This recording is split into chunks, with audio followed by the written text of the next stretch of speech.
Hi, love. How are you? You look great. Thank Look at you. Thank God for Botox. I don't know if you're stupid enough to represent this state. I'm sorry.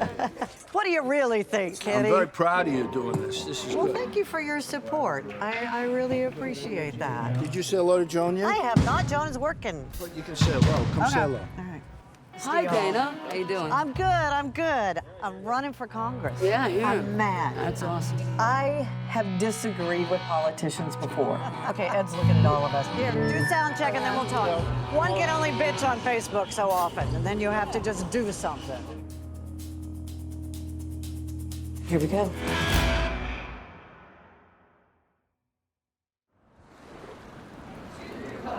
For which stands one nation under God, indivisible, with liberty and justice for all. As a lifelong Republican, I am very disappointed and very disheartened at the way our United States is moving forward. He keeps saying that he's bringing people together, but he's just dividing us even further, and I hate it. This president has been a boon to Democratic involvement, Democratic participation, and Democratic turnout all over the country. People are very angry about Donald Trump, and they want to do something. You know, vote him off the island or whatever. I've declared myself as an independent. I'm not ready to say Democrat yet, but I have declared myself as an independent. Usually in a place like this, if you ever get a Democrat to run at all, it's, you know, some Castro guerrilla that wants to come down from the hills and fire machine guns for a while. But the caliber of candidate this year is so much higher than it was last time. I'm Dayna Steele. How are ya? Are you ready to rock and roll tonight? Please help me welcome Joan Jett and the Blackhearts.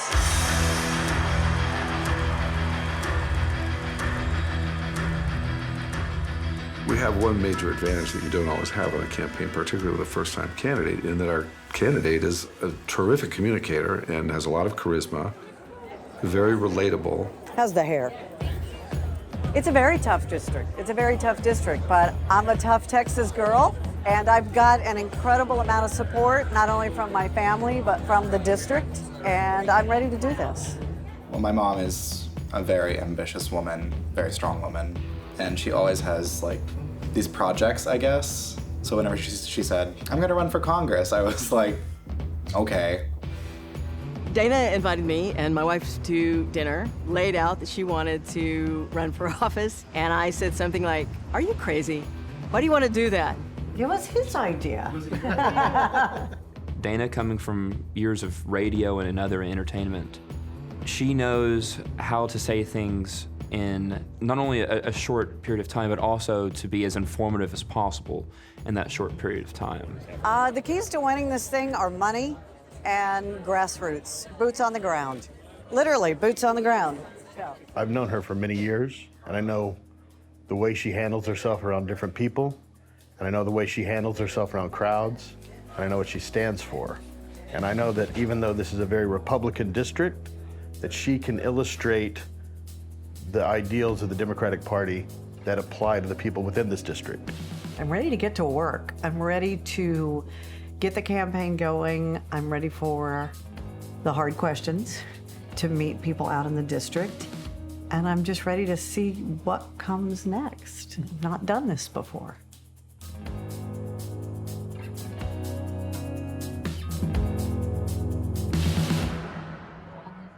Who's your opponent? I have a Democratic opponent, nice she's guy. gotta get through the primary. I got to get through the primary, and then Brian Babbitt, the one who said, sometimes a lady needs to be told when she's being nasty.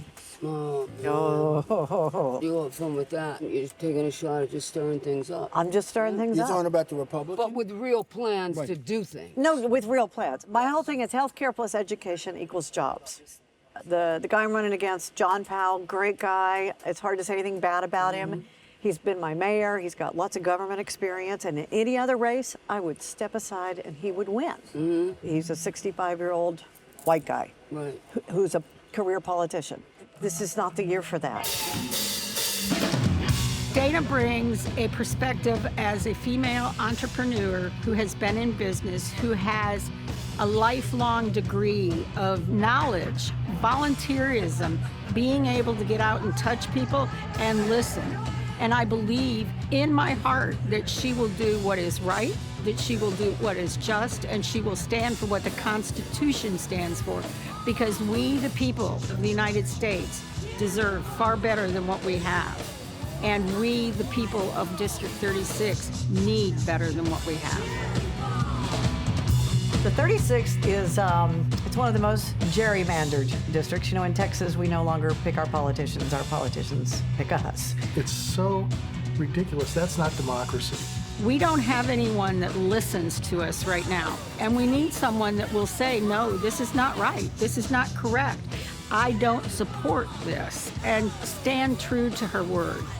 You know, that's why I got into this. The incumbent is not listening to people. He's just not. I'm only going to say his name once. Brian Babin is a bully. And he stands 100% behind our president and everything he does. He has extreme, radical actions that are going to hurt every single one of us in this district, and I'm scared going to do irreparable harm. I gotta get in there and stop it. I gotta stop it.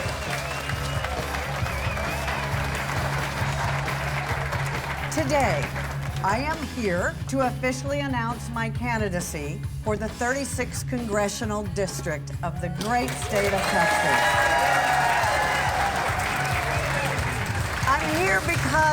I'm here because we deserve better. And it's important to me today that you know what my values are, what shaped my life, and why I'm standing here today.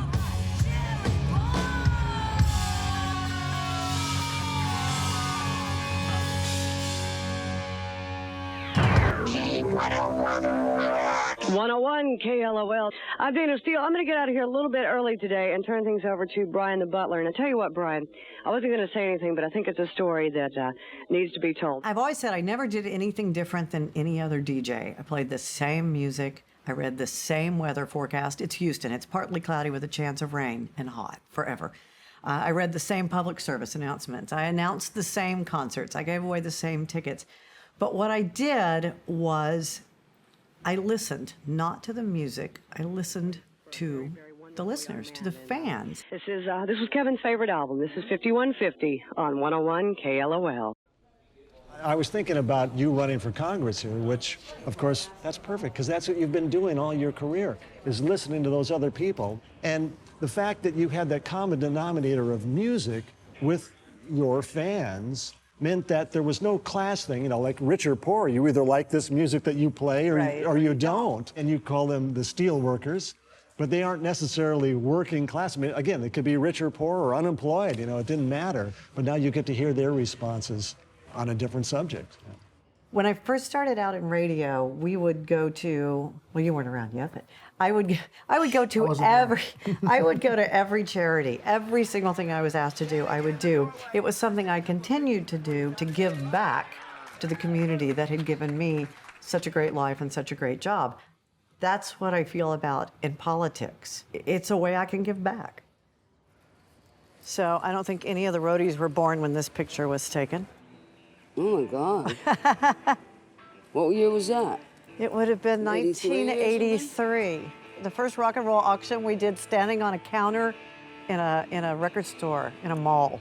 I remember that. And you came, both of you came to the apartment afterwards. I think it was Steven Tyler and you and Joe Perry. Good old days. And we're all still alive. I remember that day, and they filmed it. You know. That was the beginning of what we live with today, right? It was. I know. Can you imagine, though, if we'd had cell phones back then? June 7th, the day before the Texas Jam, Dayna Steele and the Rock Place crew went to Parker Music Store in Memorial City Shopping Mall. Dayna Steele drew the winning name from thousands of entries. The lucky winner, John Adams, was there to be blown away with surprises.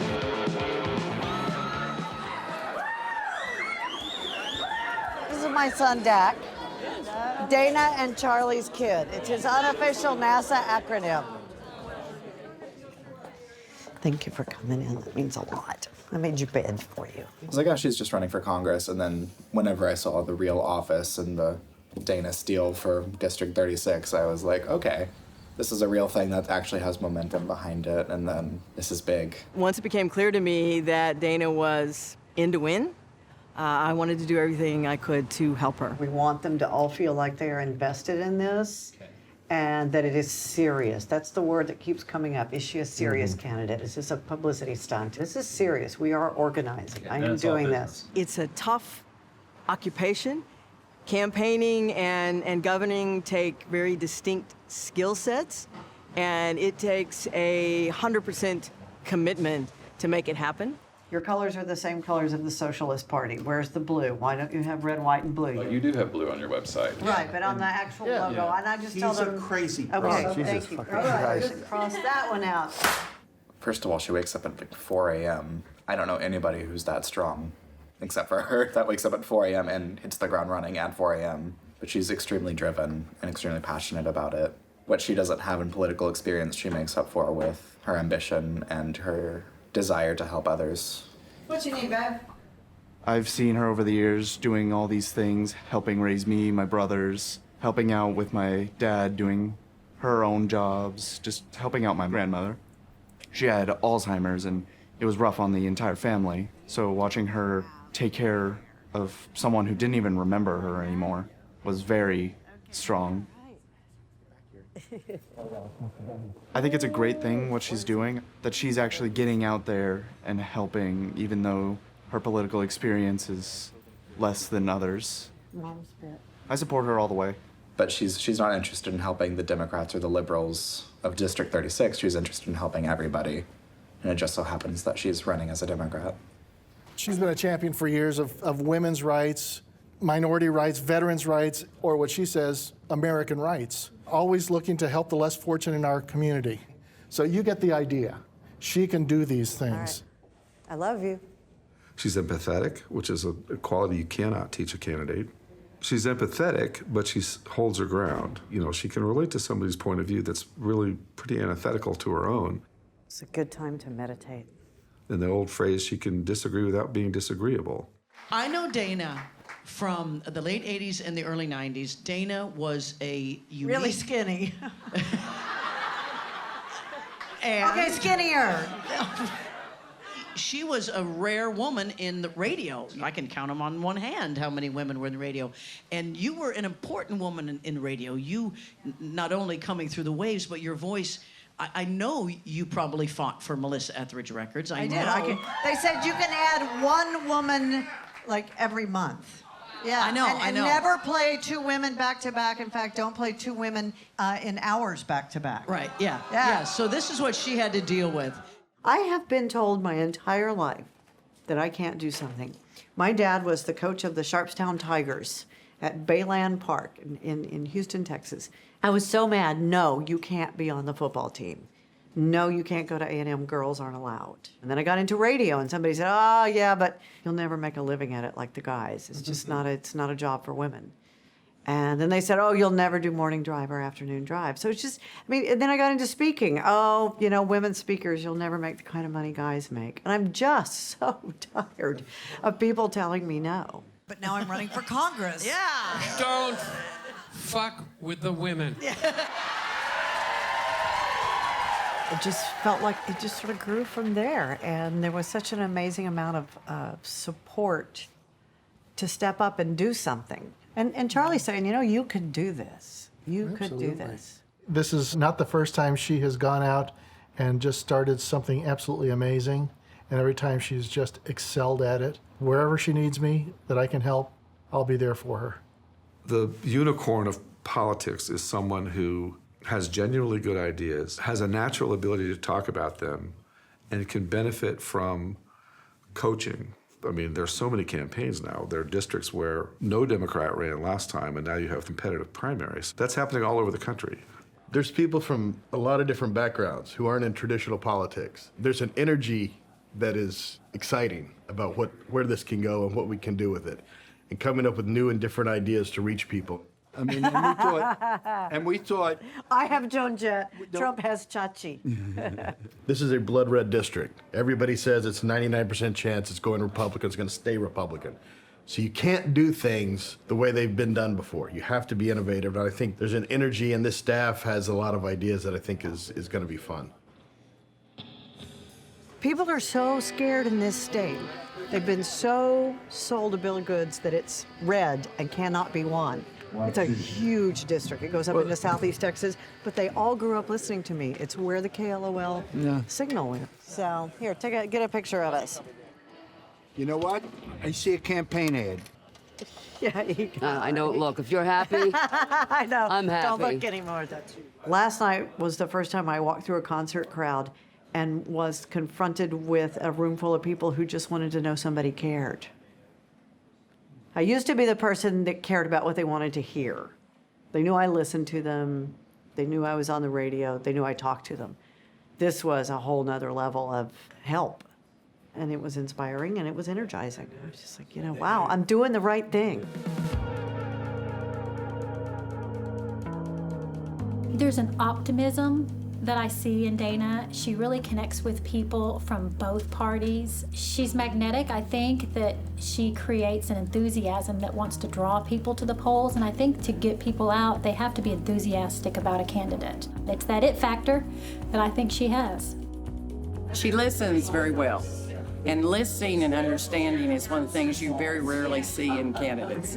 They mostly want to talk about themselves. Oh, well, she's done this all her life. Listen to what people want. Again, they'll tell you, yeah, this song means something because of this, or here's what I'm going through in my life. When all I want to do is just sit in a coffee shop, go to a church social, or go to a county fair and just listen, whether they support me, say they support Trump, they support whoever. I really like getting out there to hear what they support and why.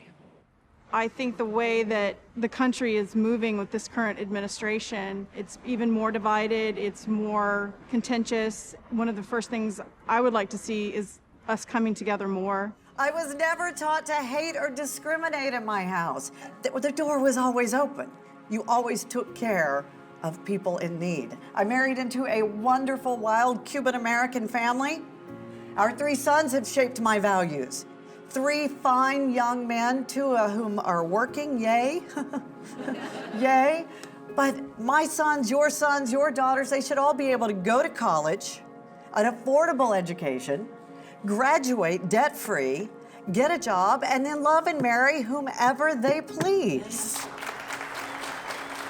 There's a lot of people who don't think I'm serious about this, and I am. There's a lot of people who will complain I was out at a rock concert last night. It's what I do. I've been doing that since I was 17 years old. You can't take that away from me. But it's, again, I'm in a crowd talking to people, and I love that. We need a member of Congress who listens and understands our problems here. Dayna's always found a way to get to the heart of a problem and find a solution, whether it's business or helping the community. So, folks, I'd like to present to you our next representative and the first Congresswoman for the 36th Congressional District of the great state of Texas, my wife, Dayna Steele.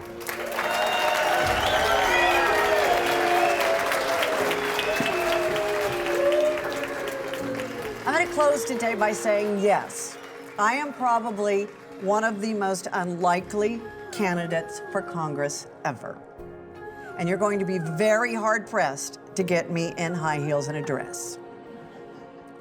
But my heart is true, my passion is strong, and make no doubt about it, I am very, very serious.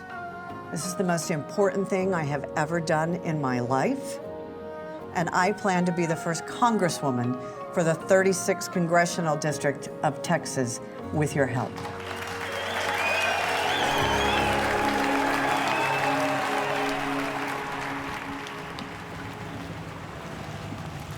You have to remember, this is a Republican district. So we still have a lot of work to do. This is the world's greatest campaign consultant. If you look up the word curmudgeon in the dictionary, his face is right there next to it.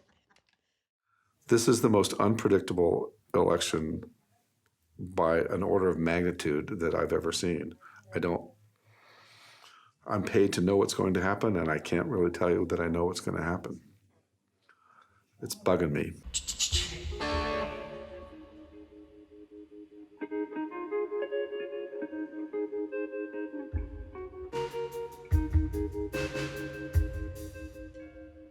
Tom, are these new strings? Just making sure. Always let me know when they are.